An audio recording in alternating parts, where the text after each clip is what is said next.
saa 12 kamili saa za Afrika Mashariki. Hujambo mtazamaji, tukitumai kwamba siku yako imekwendea vyema. Karibu sana kwenye makala yetu maalum The Impact, ambapo hapa tunadadavua na kuchambua na kukuwekea kwa uhalisia mambo yanayojiri humu nchini na namna yanavyokuathiri wewe.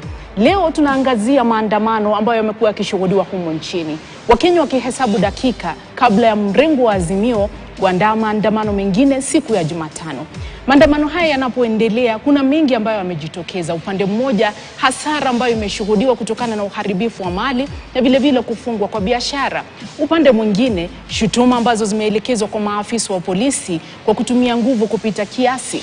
Kwenye awamu ya kwanza ya maandamano, Rais William Ruto aliwatetea maafisa wa polisi na kujitenga na kile ambacho kilikuwa kikifanyika, ambapo maafisa wa polisi walishutumiwa kwa kutumia nguvu kupita kiasi. Ila wakati huu amebadili nia na sasa hivi anawasifia kwa yote ambayo waliyatekeleza. Je, kweli waliwatendea Wakenya haki kwenye maandamano haya? Au nani haswa wa kulaumiwa kwa uharibifu wa mali na kupotezwa kwa maisha kwa wale ambao wameuawa kwenye maandamano haya? Tutakuwa tukiangazia swala hili kuanzia sasa hadi mwendo wa saa 5. Na upande wa pili, Noah Kipkemboi atakuwa na wachambuzi na wataalamu wa masuala ya kiuchumi wakitueleza kuhusu hasara ambayo imeshuhudiwa kufikia sasa, ambayo inakadiriwa kuwa shilingi bilioni 3 kwa kila siku. Noah. Asante sana Zubeida. Indeed, this discussion of the impact will come in 3 blows. We can call it a jab, and an uppercut. What do I mean? First of all, the first 3 is 3 billion shillings. As Zubeida has mentioned, that is the average daily loss that we're experiencing when we have this kind of protests and demonstrations. The second 3 is the issues that are being protested for. Talk about the Finance Act that already is in suspension. Talk about the high cost of living, which is a contentious issue that it needs to be brought down. And lastly, the third thing is about electoral reforms. And to finish up the 3, I have a heavy panel of 3. On my immediate, of course, we have Mushai Kunyiha, who is the former chair of Kenya Association of Manufacturers and also CEO of Coopers K Brands Limited.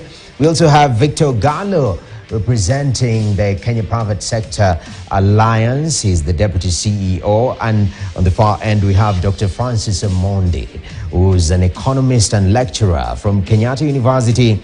They'll be laying it bare, the economic impact of Maandamano and what solutions are there in regards to the economic concerns that have been raised. But we're not seeing this from an economic standpoint. We also have the Mwananchi's voice, and my colleague Becky is on the other side of the studio.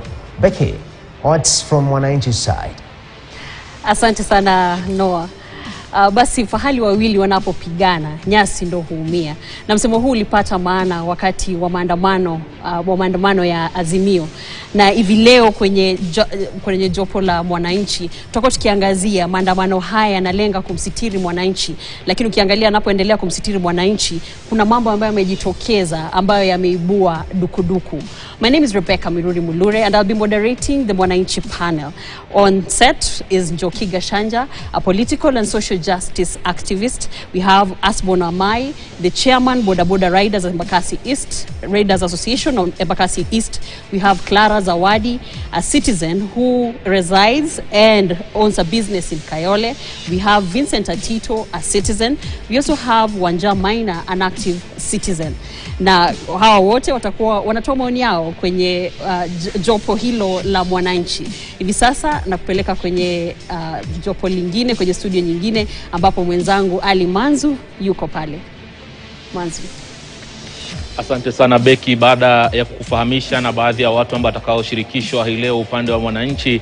Kwangu mimi tutakuwa leo ni kuangazia hii hasara kwa undani zaidi katika kuliendeleza taifa, na pia kando na kuliangazia pia kutasikia kutoka kwa baadhi ya watu ambao wako kwenye kuleta suluhu, ambapo tutakuwa tunaangazia je, kuna njia ambayo inaweza fuatwa, uwiano kati ya sehemu mbili ambazo zinazokingana. Tutaangazia pia uhasama huu unaoendelea, je, utaendelea mpaka lini? Ni wakati gani mwafaka wa viongozi wa kidini ambao watakuwa na uwezo pia wa kupaaza sauti zao, maana tangu hapo wamekuwa katika mstari wa mbele kuhakikisha kwamba hakuna nafasi yoyote ya kuleta uwiano, ya kuzuia uwiano ama kuzuia ule utangamano ambao umekuwa ukishuhudiwa. Viongozi wa kidini pia vile vile watatuelezea ni njia ipi inayofaa kufuatwa ili kuhakikisha kwamba kusonga mbele kama taifa, tunasonga mbele kwa njia ambayo inafurahisha kila pande. Hapa kuna pande mbili ambazo zinazohasamiana hivi sasa. Kando na hayo pia tutakuwa na upande wa tume ile ya uwiano, pia atatuelezea ni mikakati gani wameweka kuhakikisha kwamba taifa haligawanyiki, wakati ambapo unakuta tayari kuna mianya migawanyiko kupitia maandamano ambayo yamekuwa yakishuhudiwa na vile vile kuleta hasara kubwa zaidi. Tunapozungumzia hasara, tunaangazia hasara katika swala la maendeleo na hasara hasa katika uchumi wa taifa. Ndio maana nampisha mwanahabari mwenzangu Noah ashikilie usukani kwa sasa ili aweze kuendelea kupata kusikia kutoka kwa baadhi ya watu ambao wameweza kukadiria hasara ambayo imeweza kushuhudiwa kufikia sasa tangu maandamano yaanze, na wakati inaposubiriwa siku ya Jumatano kutakuwa na maandamano mengine. Je, ni athari gani zaidi ambazo zitakuwa ni zenye kupatikana? Hiki ni kipindi cha The Impact na nampisha mwanahabari mwenzangu Noah aendelee na kipindi hiki. Asante sana Manzu. And starting us off is the journey. Where we are, we always have a history. And when it comes to maandamano in this country, it is something that has been building up to today. So that journey from where it all began to where we are, we have our reporter, Emmanuel Toh, with the details to set the stage for us.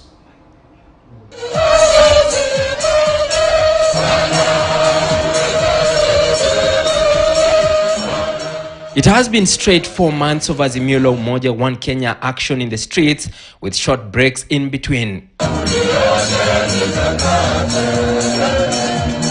The first phase, which began in March, ran for 3 days, March 20th, March 27th, and March 30th, and was disruptive, chaotic, and involved casualties.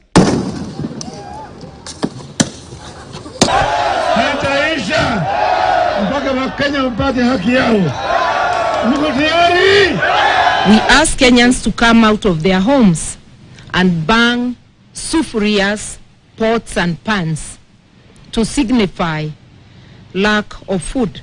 The protest paralyzed activities across the country, with Azimio strongholds bearing the brunt as the government drew the line in the sand, promising to deal with the protesters firmly and decisively. Hawa nitawakalia ngumu kwa sababu Kenya ni yetu sisi zote. Kenya si ya maandamano. Hatutakubali mwananchi wowote katika Kenya hii akijizingizia ya kwamba ako na malalamiko fulani, kuvunja sheria, kuumiza wananchi wasio na hatia. And after several days on the streets, the two leaders in separate press conferences on Sunday, April 2nd, called off the hostilities, ushering in the bipartisan talks. I urge my brother Raila Odinga and the opposition to call off the demonstrations and to give this bipartisan approach a chance for us to take the country forward.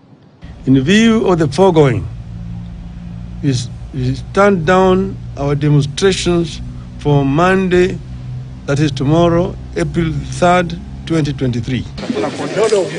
The talks, which brought together 7 members from the opposition and 7 from Kenya Kwanza, will then last for just a month before running into headwinds. It's urgent, it's important to every Kenyan, and we must move on. Commissioners have to be put into office to conduct the by-elections which are looming. Kama wanataka watu wa kuzungumza nao, kuna mawakili tutatuma huko. Kama wanataka kotini, kuna mawakili tutatuma huko. Lakini kwa wananchi mnataka nini?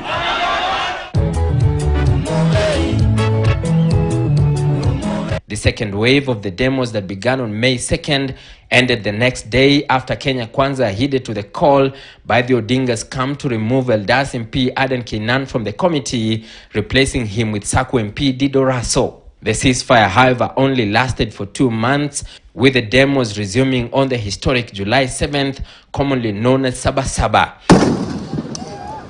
This time round, Azimio protesting against punitive taxes introduced by the Finance Bill 2023, a bill that Kenya Kwanza pushed down Kenyans' throats using its tyranny of numbers in parliament. And after the country witnessing Azimio's third wave of protests, calls for dialogue and peaceful resolution of differences between government and the opposition are getting louder day by day, with members of the clergy leading the way. We, therefore, ask the President to repeal the Finance Act. There is no problem, however difficult, that cannot be resolved through dialogue. We must at all costs avoid the loss of lives. What sense does it make to meet with people who are already committing acts of genocide? We are serving notice to all the OCSs across the country for the Wednesday peaceful demonstrations. Although the opposition has already announced scaling down of the protests from 3 days to 1 day in a week, the effects of these protests is now biting, perhaps just as hard as the cost of living. Will the push for government to sit down with the opposition for an amicable resolution yield fruits? Only time will tell. Emmanuel Tor, KTN News, Nairobi.